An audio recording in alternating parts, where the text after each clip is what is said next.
Welcome to InkThinks. So lately there's been a lot of news going around regarding leaks, which makes sense given that the Game Awards are tomorrow and that there's a big portion of the Smash community who believes that the 5th fighter for the Fighter Pack DLC will be revealed at this event, which makes sense to me.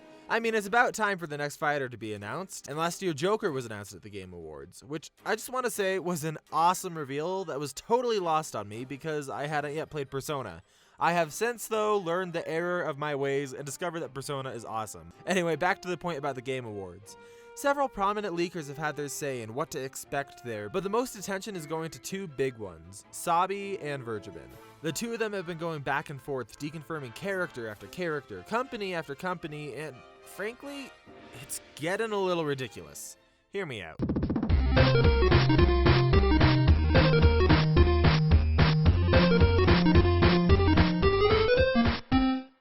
Alright, so any of you who have been following my channel for a while now will probably know that I've been no stranger to leaks, especially those from Vergeben. In fact, some of my most successful videos ever are about leaks, but there comes a point that leak speculation reaches a state of toxicity. I've been thinking about this for a while, but what really got my mind turning on the topic was this tweet from a fellow Smash YouTuber, Introspective, that reads, "Leakers have honestly ruined any discussion for DLC, regardless of if the character is confirmed or debunked. You can't speculate anymore because some Polar Express looking good boy or girl of many different ages is going to scream about how it's been deconfirmed. And if they leak it, it just kills the hype." Okay, I agree with this so much. It becomes so frustrating to attempt to have any sort of meaningful conversation about character DLC these days because of all these rules that have been put into place. Not only do we have to worry about what our favorite leaker has been saying, but we also have to make sure to heed all of the community's fan rules, or else we get hit with 20 links to some video made by a 12-year-old in Microsoft Paint about how my speculative character isn't right. And it's kind of become taboo to even speculate about these characters from a majority of big gaming companies. But also any first-party characters, and also any character who might have iffy rights, any character who's been an assist trophy or a spirit, a character who doesn't make financial sense, and so many other freaking rules that don't exist. Here are the things that we actually know for sure about the next fighter. They'll be from a video game, and that's about it. We live in a world where Piranha Plant was put into the game. Now, I'm not saying that leakers are never right, or even that fan character theories can't be correct, but when you force these self-imposed rules upon content creators, as well as just people who are in the community that you talk to, you kind of paint them in a corner, which leaves you having to watch a billion fighter DLC speculation videos that all sound the same. I'll tell you what, I'll save you some time. 90% of speculation videos out there are going to say the same characters. Doomguy, Sora, Crash, Ryu from Ninja Gaiden, Geno, and all these same characters that you've been hearing about for the last year, with less and less diversity as the months go on. So where's the creativity? Why do we confine ourselves to talking about the same fighters in every speculation video across YouTube, or else have to risk ostracizing ourselves from the community? There are so many characters out there who would be amazing, but as a community, we don't really allow ourselves to take a creative chance and think about them. Some characters who aren't talked about a ton, but I think would be awesome right off the top of my head are Ray Mark III, Beautiful Joe, Chrono, Excitebike, and Volga from Hyrule Warriors, who I think would be fantastic. And there's so many more like that. If you want a more extensive list of awesome, kind of obscure picks, check out my friend Nerdimus's video on the topic. He's an example of a small Smash YouTuber who really doesn't confine himself to traditional character choices, and I really like that. The man even made a Mr. Monopoly Moveset, and it's actually really good and creative, which is just ridiculous in all of the best ways possible, and honestly, we need more people like Nerdimus in the speculation scene. Now, we can all probably agree that Mr. Monopoly isn't getting into the game, but that's what's so fun about a healthy speculation scene. You can have the freedom to explore different movesets or potential for any character that you'd like and not have to be met by an actually regarding a leaker. The issue is this: no matter how reputable your leaker has been in the past, or no matter how iffy they've been in the past, there's always the chance that they're wrong this time, or there's always the chance that they're wrong going forward. And when you have leakers that seem to be competing, it only adds to that dynamic, especially if you're trying to believe both of them. And so in the case of Vergeben and Sabi, it's really difficult because if you start knocking off characters on each of their lists that they're putting out then you're left with like 2 or 3 characters to speculate from, and that's just dumb. That sucks. Why would you limit yourself like that? But anyway, let's talk about the other claim that was made by Introspective in that tweet that I shared, which was that if the character was actually leaked, then it kills the hype. Before the reveal of Incineroar and Ken, there was a lot of leaks going around. A photo of Ken's in-game model had been leaked, virtually guaranteeing he would be in the game. And on top of that, Vergeben and some other leakers had accurately stated who would and wouldn't be coming to Smash, including Incineroar. This kind of really did kill a lot of hype for me, which surprised me because I didn't think that it would. It just wasn't as fun when that Incineroar cinematic trailer finally came around, realizing that everything had already been revealed to me. The only thing that kind of kept the hype alive around that time was that the Grinch leak was still pretty popular and a lot of people believed it.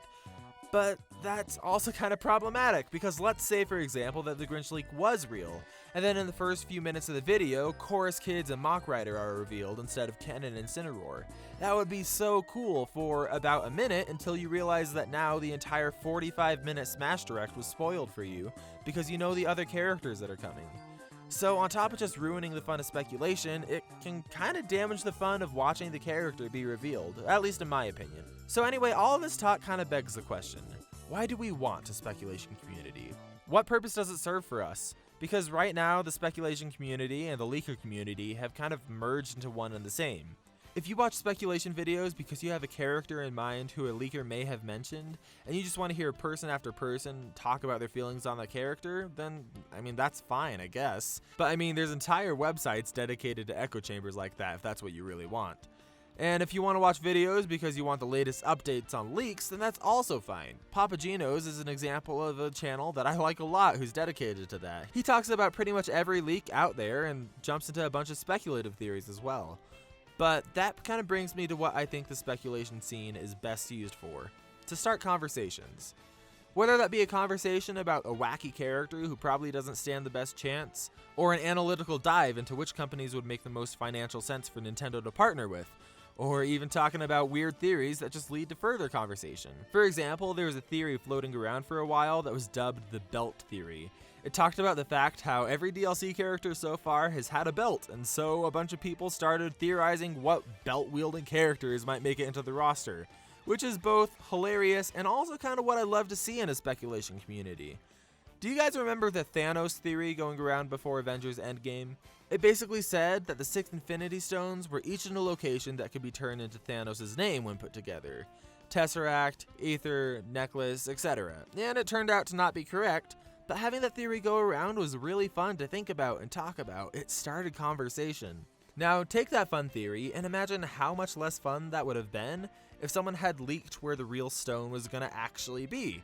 I mean, it would be cool to find out, but then all of that fun conversation that happened would have been shut down. It just wouldn't have happened. Or, still using Endgame as an example, there was a lot of speculation about which Avenger was going to fall in battle. And I think it was kind of fun to think about, but it would have been way less fun if a photo of the fallen Avengers' corpses were leaked to the public. The same idea carries over to Smash, but also really to any speculative community. I guess in the end what I'm getting at is this. A speculation community is really fun, and a leaking community can be fun in its own right, but we need to keep them separate. Jumping down the throat of anyone who speculates something that's against one of your self-imposed rules or that's been debunked by a leaker isn't just annoying, but it's bad for the community in general. But anyway, those are just my thoughts. If you agree with me, let me know in the comments, or better yet, go click subscribe if you want to hear more thoughts like this. And if you want to talk to me personally about how you feel, then consider joining my Discord server. It's pretty active and a lot of fun. The link's in the description. And until next time, stay smashing. Hey, I just wanted to give a big shout out to Lunatic on my Discord server for helping me get a video out before the Game Awards. He just kept reminding me about it. And I also want to thank each of you who've been here on my channel over the last year or so. I know we're kind of still a small channel, but having each of you watch my videos and support me has been surreal. Christmas is kind of just around the corner, and I know that not everyone celebrates this time the same way, but I just wanted to say that I personally am grateful for each and every one of you. A lot of you are going to be in different places in your life, and some of you might be swamped with bills and work, or school and homework, or you might be going through losing a loved one. You never really know what's going on behind the screen of all these people who talk on the internet, but just remember you're all wanted and worthwhile, so in the spirit of the holidays, find a way to pay it forward. If you appreciate someone, then let them know. Make someone's day, because I think that that's kind of what makes the holidays so special, is just finding ways to reach out and kind of share that friendship with everyone. Anyway, that's enough of my cheesy little rant, and I'll see you all in the next video.